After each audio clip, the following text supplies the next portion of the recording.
Is your glowing reputation hidden because your Google business reviews aren't showing up?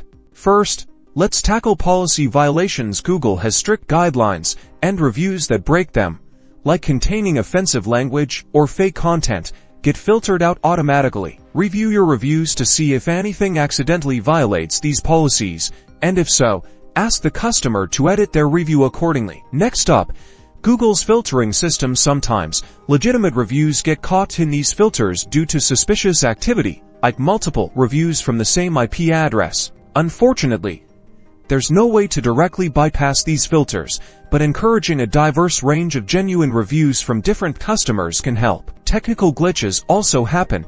If you suspect a glitch, contact Google support directly. They can investigate and potentially resolve the issue. Make sure to provide them with all the necessary information, like the reviewer's name and the review content, to expedite the process. By troubleshooting policy violations, understanding filtering issues, and contacting Google support, you can reclaim your deserved visibility and ensure your customer testimonials shine.